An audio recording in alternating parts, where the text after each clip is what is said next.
Subscribe now and press the bell icon. Never miss an update. Hello everyone, welcome to selection point. आज की इस video में हम लोग मुगल वंश से संबंधित 50 प्रश्न करने वाले हैं और ये सारे प्रश्न जो है ठीक है आपके प्रीवियस एग्जाम में पूछे गए हैं, तो वीडियो का अंत जरूर देखिएगा, ठीक है। और मुगल वंश जो है आपका समझिए काफी इंपोर्टेंट टॉपिक भी है और यहाँ से हर एक एग्जाम्स में प्रश्न बनते भी है। आज का पहला सवाल, 1526 1526 ईस्वी में बाबर ने किस वंश शासक को परास्त करके मुगल साम्राज्य की नींव डाली थी?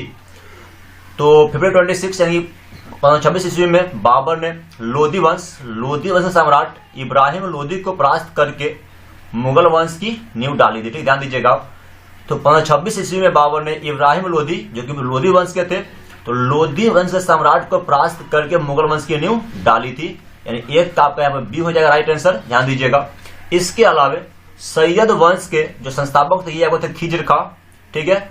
तुगलक वंश का गयासुद्दीन तुगलक और खिलजी वंश का जो संस्थापक थे ये आपके कौन थे? तो जलालुद्दीन फिरोज खिलजी, ठीक है, जलालुद्दीन फिरोज खिलजी, आप ध्यान में रखिएगा। सवाल नंबर 2, पानीपत का प्रथम युद्ध कब हुआ था? पानीपत का प्रथम युद्ध कब हुआ था? तो 21 अप्रैल 1526 ईस्वी को, ठीक है, 21 अप्रैल 1526 ईस्वी को पानीपत का प्रथम युद्ध हुआ था, यानी ऑप्शन नंबर बी। और ये बाबर और इब्राहिम लोदी के बीच हुआ था। तो 21 अप्रैल 1526 जो है आप ध्यान में रखेंगे। इसके अलावे तो 26 में आपका क्या हुआ था? पानीपत का युद्ध, प्रथम युद्ध, ठीक है।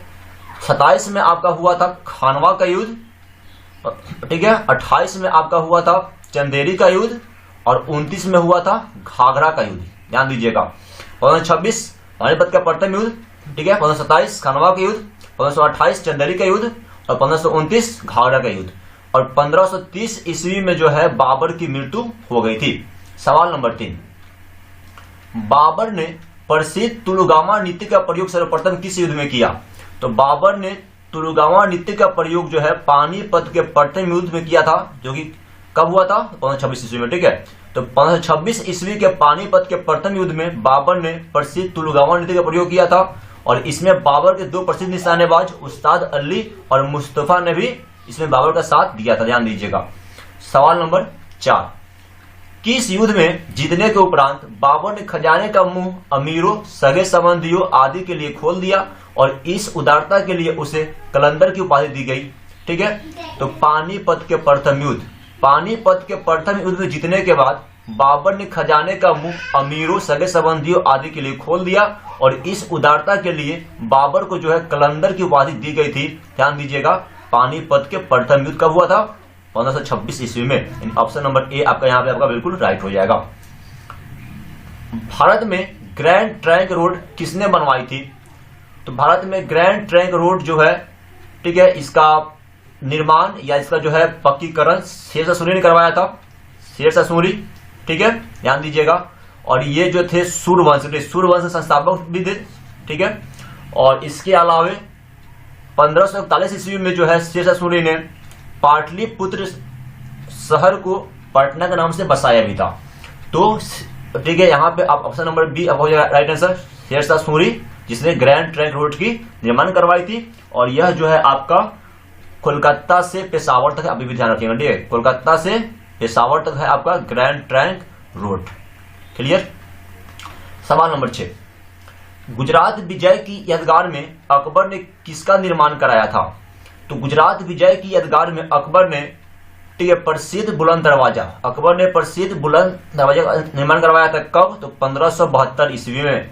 तो गुजरात विजय के अभियान में अकबर ने प्रसिद्ध बुलंद दरवाजा का निर्माण कराया था फतेहपुर सिकरी में। कब? तो फरवरी 72 1572 ईस्वी में, ध्यान दीजिएगा।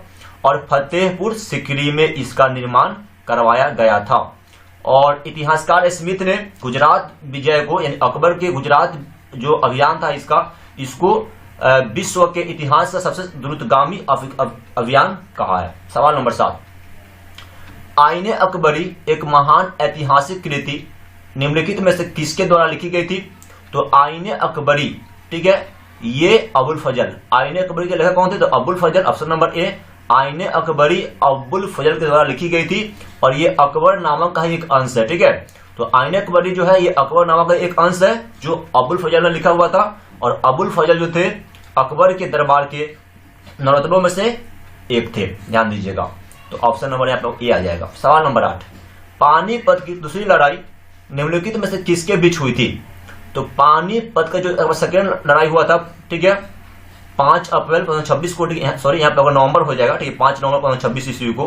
तो ये जो हुआ था आपका अकबर और हेमू के बीच, ठीक है। पानीपत का जो सेकेंड लड़ाई था ये अकबर और हेमू यानी हेमचंद्र विक्रमादित्य के बीच हुआ था। और हेमू जो थे ये उत्तर भारत के प्रसिद्ध हिंदू सम्राट थे और इनका फुल नाम क्या था, पूरा नाम? तो हेमचंद्र विक्रमादित्य। तो ऑप्शन नंबर ए अकबर और हेमू के बीच हुआ था पानीपत का दूसरा लड़ाई, ध्यान दीजिएगा। सवाल नंबर 9, दीन ए इलाही नामक नया धर्म किसके द्वारा शुरू किया गया? तो दीन ए इलाही जो था ये अकबर ने शुरू किया था। कब?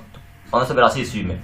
1582 ईस्वी में दीन ए इलाही नामक नया धर्म अकबर के द्वारा शुरू किया गया था, ध्यान दीजिएगा। और इसके बाद 1583 ईस्वी में जो है ना, इसके अगले ही वर्ष इलाही संवत भी शुरू किया गया था। और दीन ए इलाही को स्वीकार करने वाला सबसे पहला और अंतिम हिंदू जो था ये बीरबल थे, अभी भी ध्यान रखेंगे। तो option number C is your right answer. सवाल नंबर 10, प्रसिद्ध मुस्लिम शासिका चांद बीबी, ठीक है, प्रसिद्ध मुस्लिम शासिका चांद बीबी जिसने बरार को अकबर को सौंपा, निम्न में से किस राज्य से संबंधित थी? तो अहमदनगर, ठीक है। चांद बीबी जो थी, ठीक है, जिसने बरार को अकबर को सौंपा, ये ठीक है अहमदनगर से संबंधित थी। अहमदनगर ध्यान दीजिएगा, ऑप्शन नंबर सी, ठीक है, अहमदनगर की थी चांद बीबी।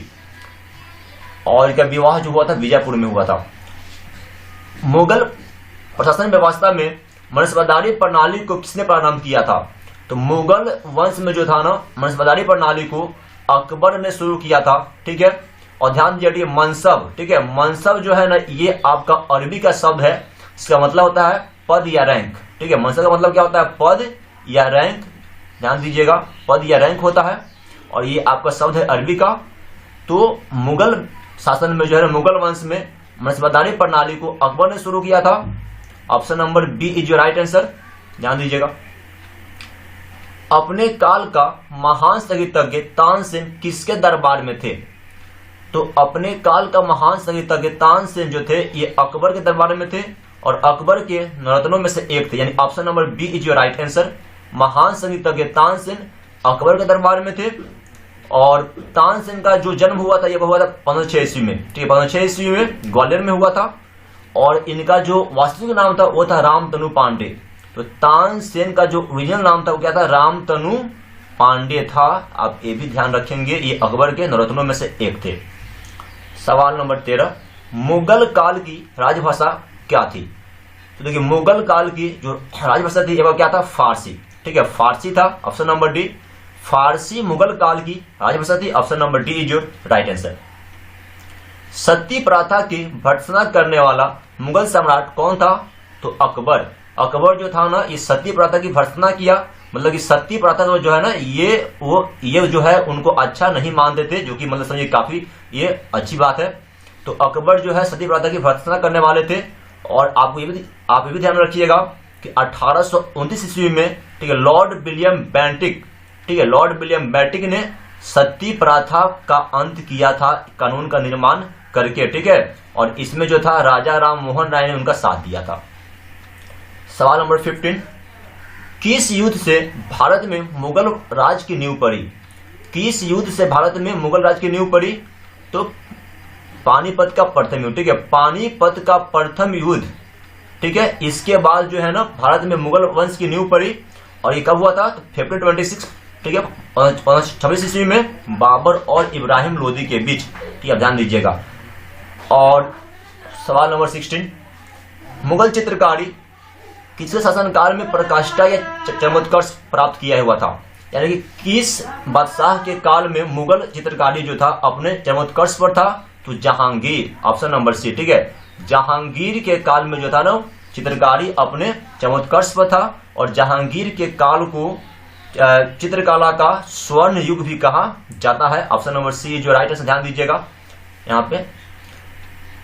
और इसके अलावा आप ये भी ध्यान दीजिएंगे कि शाहजहां के काल को जो है ना क्या बोलते हैं? जिसको बोलते हैं स्थापत्य कला का स्वर्ण युग। निम्नलिखित में से किसने अकबर की जीवन गाथा लिखी थी? अकबर की जीवन गाथा मतलब क्या? अकबरनामा, अकबरनामा जो था ना, ये अकबर की जीवन गाथा है और इसको जो है अबुल फजल, ठीक है, अबुल फजल ने लिखे हुआ था, ऑप्शन नंबर ए। तो अकबरनामा के लेखक कौन थे? अबुल फजल, ऑप्शन नंबर ए। और अबुल फजल के बड़े भाई थे फैजी, ठीक है, ध्यान दीजिएगा। तो यहां पे ऑप्शन नंबर ए हो जाएगा, अकबरनामा, अबुल फजल। किस मुगल शासक ने भारत की वंशपतियों और पुरानी जगत रीतियों और फलों का विशद विवरण अपनी डायरी में किया है? तो बाबर, ठीक है, बाबर ने जो है भारत की वंशपतियों और पुरानी जगत रीतियों और फलों का विशद विवरण अपनी डायरी में किया है, मतलब बाबर हो जाएगा आपका, जो कि मुगल वंश के संस्थापक भी थे। Option number C is your right answer. Sher Shah की महानता का घोतक क्या है? शेर शाह की महानता का घोतक क्या है? तो यहां पे और क्या आ जाएगा? ऑप्शन नंबर सी, प्रशासनिक सुधार, ठीक है, प्रशासनिक सुधार जो है ना, इसके लिए फेमस है शेर शाह, ऑप्शन नंबर सी, ठीक है।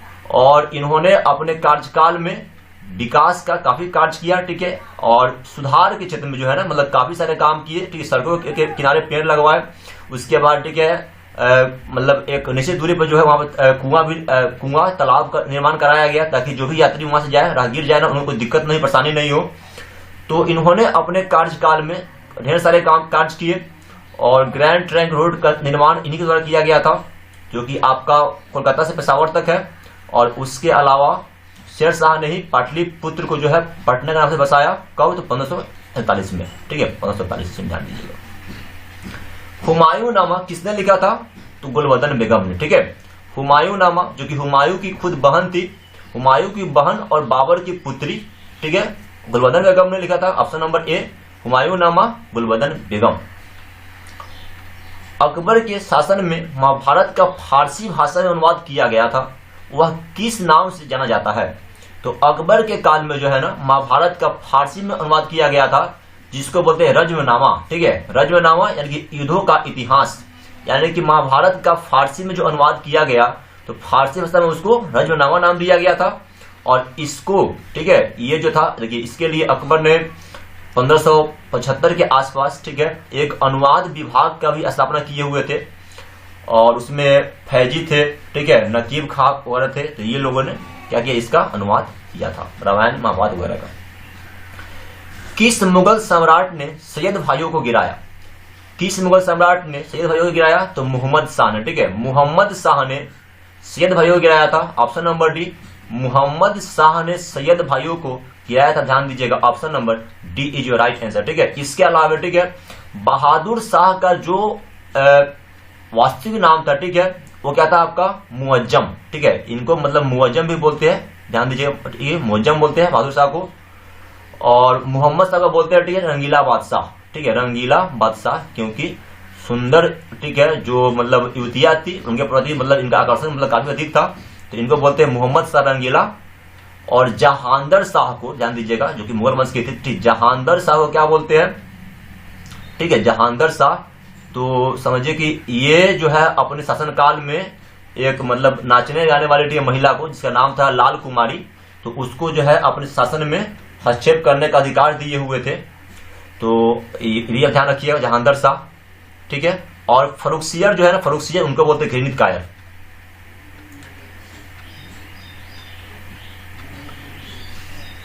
अगला सवाल, ठीक है, एक मिनट। निम्नलिखित में से कौन अंतिम मुगल सम्राट थे? यानी कि अंतिम मुगल सम्राट कौन थे?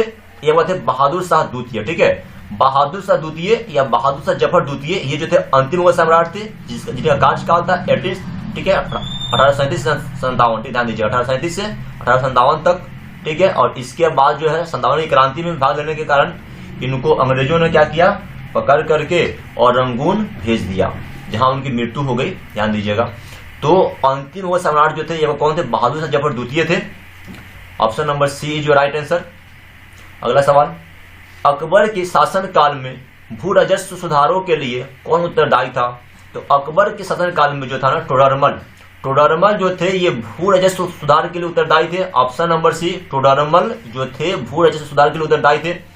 और आप भी ध्यान रखेंगे कि अकबर के यहाँ काम करने से पहले टोडरमल जो थे ये शेर शाह के पास जो है काम करते थे, ठीक है। शेर शाह के यहाँ जो थे ये राजस्व मंत्री थे और उसके बाद ये अकबर के पास भी क्या किए, राजस्व मंत्री का कार्य किए टोडरमल। और इन्होंने ही 1580 ईस्वी में 10 साल व्यवस्था की शुरुआत किए थे और जब्ती प्रणाली इन्हीं की देन है, यानी कि अकबर के काल में जब्ती प्रणाली टोडरमल द्वारा ही शुरू किया गया था। सवाल नंबर 25, अकबर द्वारा बनवाए गए उपासना भवन या पूजा गृह का क्या नाम था? तो अकबर द्वारा बनवाए गए उपासना गृह या पूजा भवन का जो नाम था वो क्या था, इबादत खाना, ठीक है, इबादत खाना। तो अकबर ने 1575 ईस्वी में जो है ना फतेहपुर सिकरी में एक भवन बनवाया, ठीक है, जहां पे इस्लाम धर्म के लोग जो आकर के, ठीक है, आपस में बैठते थे, ठीक, बातें करते थे, तो उसको उपासना भवन या पूजा गृह कहा गया था। और चूंकि लोगों में मतलब उससे मतभेद था कि यहाँ की मतलब ये यहाँ पे केवल इस्लाम धर्म के लोग ही जाते हैं, तो बाद में 3 वर्ष बाद, ठीक है, 1578 ईस्वी में जो है ना इसको सभी धर्म के लोगों के लिए खोल दिया गया था। तो ऑप्शन नंबर सी ध्यान दीजिएगा। सवाल नंबर 26, सुप्रसिद्ध संगीतज्ञ तानसेन और बैजू बावरा किसके शासनकाल में सुविख्यात थे? तो अकबर, ठीक है, तानसेन, बैजू बावरा, ठीक है, तो ये लोग जो थे ना ये अकबर के काल के क्या थे, संगीतज्ञ थे। तो ध्यान दीजिए ऑप्शन नंबर सी, ठीक है। और शाहजहां के कालों क्या बोलते, इनको बोलते हैं स्थापत्य कला का स्वर्ण युग, ध्यान दीजिएगा। रामचरितमानस के लेखक तुलसीदास किसके शासनकाल से संबंधित थे? तो रामचरितमानस के लेखक कौन थे? ये थे आपका तुलसीदास और ये जो थे अकबर के शासनकाल से संबंधित थे, ऑप्शन नंबर डी, यानी तुलसीदास जो थे ना अकबर के शासनकाल से संबंधित थे।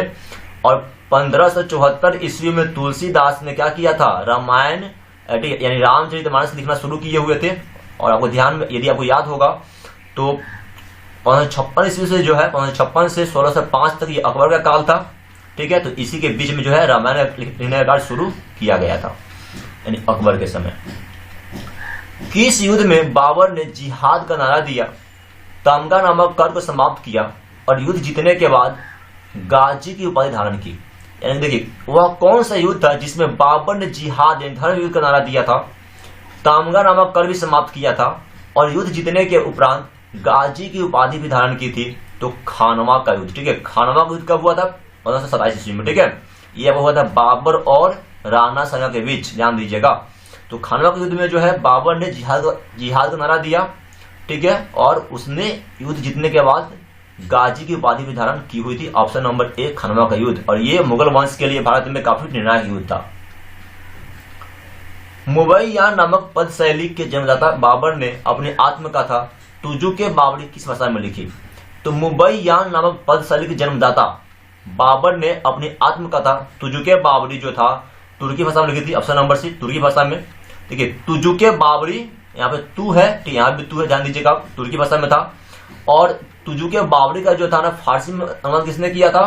तो ये किया था अब्दुल रहीम खान खाना ने।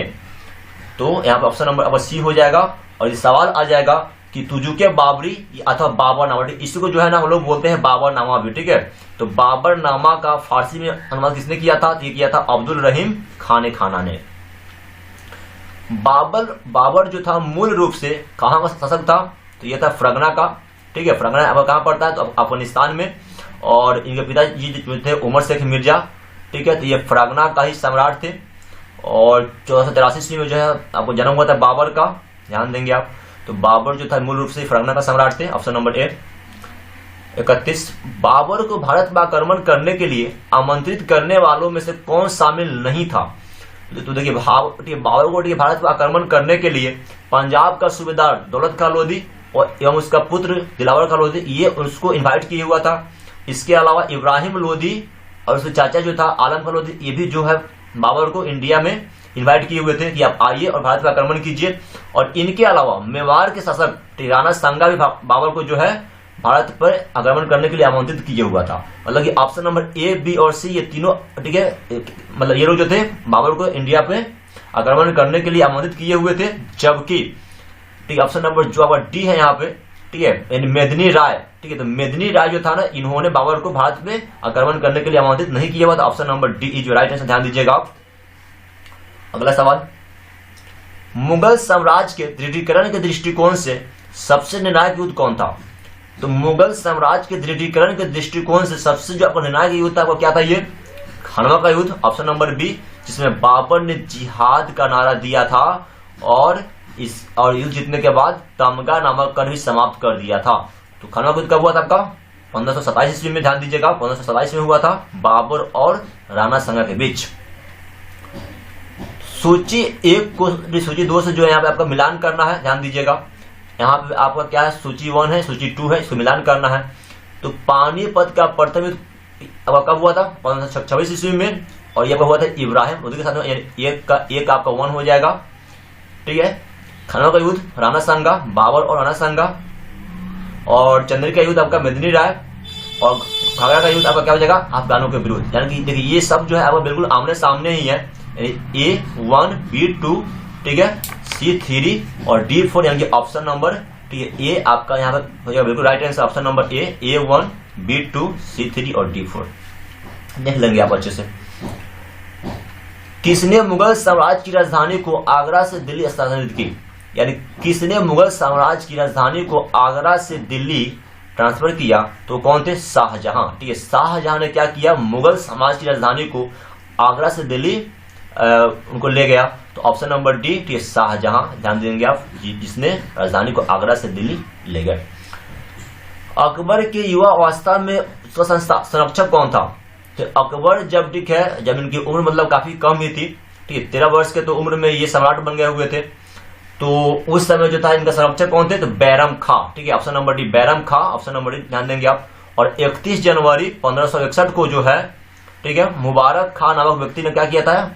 तो इनकी हत्या कर दी थी बैरम खां को, जब ये ठीक है, जब ये मक्का के, ठीक है, यात्रा पर, ठीक है, जा रहे थे हज के लिए, तो रास्ते में पाटन नामक स्थान पर मुबारक खां नामक व्यक्ति ने क्या किया? बैरम खां की हत्या कर दी थी। तो ऑप्शन नंबर डी बैरम खां जो थे अकबर के समझिए एक बॉडी गार्ड थे इस तरह से। निम्नलिखित में से किस स्थान पर नादिर शाह ने चढ़ाई नहीं की थी? तो कनौज, ठीक है, नादिर शाह, ठीक है, जिसको हम लोग ईरान का क्या बोलते हैं? ईरान का बोलते हैं, नेपोलियन बोलते हैं ना, ईरान का नेपोलियन बोला जाता है नादिर शाह को। तो ये जो थे ना, कनौज पर आक्रमण नहीं किए हुए थे, बल्कि दिल्ली, करनाल और दिल्ली लाहौर पे आक्रमण किए हुए थे। और 1739 ईस्वी में जो है ना, नादिर शाह ने दिल्ली पर भी चढ़ाई किया। अब ये भी ध्यान देंगे। ऐसे बाग बगीचे जिनमें बहता पानी हो के निर्माण की परंपरा की शुरुआत किसने की थी? तो बहता पानी हो, इसका निर्माण बाबर ने शुरू किया था, ऑप्शन नंबर ए। ऐसे बाग बगीचे जिसमें बहता पानी हो, उसके निर्माण की जो परंपरा थी, इसकी शुरुआत बाबर ने की थी, यानी ऑप्शन नंबर ए इज जो राइट आंसर, ध्यान दीजिएगा। और इसके अलावा, ठीक है, सवाल आ जाएगा कि 4 बाग, ठीक है, 4 बाग बनाने का जो परंपरा था, ये कब शुरू हुआ? तो यह शुरू हुआ था अकबर के काल में, ठीक है। अगला सवाल, निम्नलिखित में से कौन सी आत्मकथा है? अकबरनामा, हुमायूंनामा, बादशाहनामा या तुजुक बाबरी? तो देखिए, आत्मकथा मतलब क्या? ऑटोबायोग्राफी, मतलब जो व्यक्ति खुद से लिखा हुआ हो अपनी कहानी। तो तुजुक बाबरी जो है, जिसको हम लोग बोलते हैं बाबरनामा भी बोलते हैं ना, तो तुजुक बाबरी या बाबरनामा, जो कि आपका तुर्की भाषा में था, चगताई तुर्की, और इसको बाबर खुद लिखे हुए थे। तो ये जो है बाबर की आत्मकथा है, ऑप्शन नंबर डी जो राइट आंसर। और इसके अलावा जहांगीर भी एक थे जो अभी अपना आत्मकथा लिखे हुए थे, ठीक, तुजुके जहांगीर के नाम से, ठीक, तुजुके जहांगीर के नाम से। तो एक जहांगीर भी लिखे हुए थे आत्मकथा, एक बाबर, ठीक है। और अकबरनामा, इसकी लेखक कौन थे? इसका लेखक तो अबुल फजल, ध्यान दीजिएगा। हुमायूंनामा तो गुलबदन बेगम। कौन सा सुमेलित नहीं है? देखिए यहाँ पे आपको कुछ बुक का नाम दिया गया और इधर पर लेखक है। हुमायूंनामा की रचना किसने की थी? तो ये हुमायूं की बहन और बाबर की पुत्री गुलबदन बेगम ने, ध्यान दीजिएगा। और यहाँ पे क्या आ गया? यहाँ पे आपका आ गया हुमायूं, जो कि गलत है। यहाँ पे क्या हो जाएगा? यहाँ पे आ जाएगा गुलबदन बेगम। तुजुके बाबरी, बाबर सही है आपका। तुजुके जहांगीर सही है। और शाहजहांनामा मोहम्मद साले, ये भी सही है। हुमायूंनामा यहाँ पे आपका क्या हो जाएगा? गुलबदन बेगम, ऑप्शन नंबर ए, जो कि आपका सही नहीं है, ऑप्शन नंबर ए जो राइट आंसर। राजा बीरबल की उपाधि किसे दी गई थी? तो महेश दास नामक ब्राह्मण को, ठीक है। महेश दास को जो है ना राजा बीरबल की उपाधि दी गई थी, ध्यान दीजिएगा, ऑप्शन नंबर ए जो राइट आंसर, ठीक है। और महेश दास ही वो प्रथम व्यक्ति थे, प्रथम हिंदू और अंतिम हिंदू, जिसने अकबर के दीन इलाही धर्म को स्वीकार किया था। तो ऑप्शन नंबर ए जो राइट आंसर। अगला सवाल, औरंगजेब ने ज्यादा भवनों का निर्माण नहीं करवाया क्योंकि उसने अपने शासनकाल में निरंतर युद्ध करने पड़े। क्योंकि ठीक है, औरंगजेब को जो है ना अपने शासनकाल में निरंतर युद्ध करने पड़े थे। Option number D is your right answer. ठीक है, और औरंगजेब को आलमगीर भी बोलते हैं। और औरंगजेब का मतलब क्या होता है, औरंगजेब या आलमगीर का मतलब क्या होता है आपका, तो विश्व विजेता। ध्यान दीजिएगा, विश्व विजेता इसका मतलब होता है औरंगजेब का। किस मुगल शासक का 2 बार राज्याभिषेक हुआ, तो औरंगजेब ही है वो। औरंगजेब का 2 बार राज्याभिषेक हुआ, एक 1658 में और एक आपका हुआ 1659 में। ठीक है, तो 1658 ठीक है और 1659 ठीक है, 2 बार जो है ना, 2 बार आपका औरंगजेब का राज्याभिषेक हुआ था। ठीक है, दोनों बार हुआ था दिल्ली में ही। तो ऑप्शन नंबर ए जो राइट आंसर। अगला सवाल, ग्रैंड ट्रंक रोड जोड़ती है, तो ये आपका कहां से, तो कोलकाता। ठीक है, कोलकाता से अमृतसर। ठीक, ऑप्शन नंबर सी। और ये आपका जो है पेशावर तक जाती है। ध्यान दीजिएगा, पेशावर पाकिस्तान वगैरह तक। तो ग्रैंड ट्रंक रोड इसका निर्माण कराया था शेरशाह सूरी ने। ठीक है, और ये जो है 4 देश में जाती है, अफगानिस्तान, पाकिस्तान, भारत और बांग्लादेश। अगला सवाल, वर्ष 1926 ईस्वी में लड़ी गई पानीपत की पहली लड़ाई में बाबर से कौन पराजित हुआ, तो पानीपत की जो पहली लड़ाई थी इसमें बाबर से इब्राहिम लोदी जो है पराजित हो गए थे। ऑप्शन नंबर ए जो राइट आंसर, इब्राहिम लोदी। ध्यान दीजिएगा। अगला सवाल, शेरशाह सूरी का मकबरा कहाँ पे है, तो ये कहाँ पे है, सासाराम में है। ठीक, सासाराम में जो है ना मकबरा है आपका शेरशाह सूरी का। ऑप्शन नंबर सी जो राइट आंसर।